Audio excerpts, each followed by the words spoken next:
Yo, what's up, guys? Welcome back to a brand new video. It's your boy Jay. I'm here to say I got another story time today. Today's story time is about the time where I confessed to my crush and it went right. I have one story time where it went wrong. That now I'm saving one where it went wrong, and I also do have one on the channel. So if you enjoy this story time, make sure you go check that one out. The card should be in the top right. But let's get into it. So this story time, like I said, is about confessing to my crush, and it went right. So this story time takes place when I was 10 years old.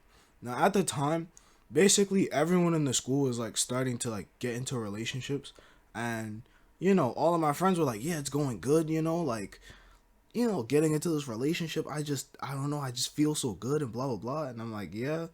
And he's like, yeah, bro, like you gotta get you in it, like you gotta get into a relationship.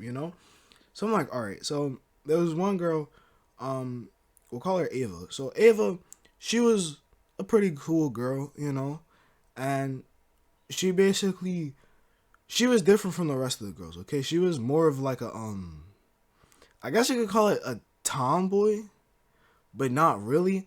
It was like she was like she acted more like a boy, but she liked boys. If you get what I'm saying. So one day, right? I basically was like, yo, you know what? I'm telling like the bros, I'm like, yo, I'm gonna go after her. And they were like, bro, are you sure? Like, bro, she act like a guy, like blah blah blah. And they basically was high key cracking on me, saying that I was, you know, weird for going after a girl who acts, like a guy, but like you could still tell is a girl, and still likes guys. So, they're calling me weird and stuff like that. And, you know, I was basically like, you know what? Y'all just mad because y'all don't got no girl. Because most of them didn't have no girl. So one day, right, I walked up to her during during recess, and I'm sitting there, and she was like, hey, you know, why are you sitting here? Because usually I like recess with the boys, but this time I was like, I'm gonna use this for her. So she's like, yo, why are you sitting there? And I'm like, no reason. And she's like, that's weird, but okay. And I was like, yeah, so you got a boyfriend? And she's like, no. And I'm like, do you want a boyfriend? And she's like, it really doesn't matter to me. And I was like, oh,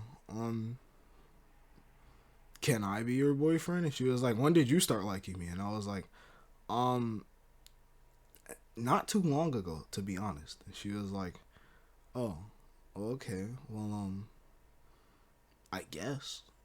And when she said I guess, like, I was high key shocked because, all of my friends were hyping it up like it was like this, like, bargain that you had to do and like this hour-long conversation to get a girlfriend. When really, like, all I did was just be like, do you have a boyfriend? Do you want a boyfriend? Can I be your boyfriend? That was 3 questions. And, like, she just was like, sure. So, we wound up going out. And, yeah, we actually wound up going out for like the rest of that year, to be honest with you. And then I had to move, so we had to break up because I had to move. And yeah, so moral of the story is don't be afraid to take chances, okay? Like don't be afraid to take chances because you never know. It might be easier taking the chance than it is not taking the chance. Well, no, not really. Basically, take chances, okay? I took a chance and it ended up good for me. So you can take a chance and it can end up good for you too. That's the story time for today. Like I said, I have another story time about confessing to a crush, but that time it went wrong. So if you guys enjoyed this one, make sure you go watch that one. And yeah, I'll see you guys in the next video. Woo!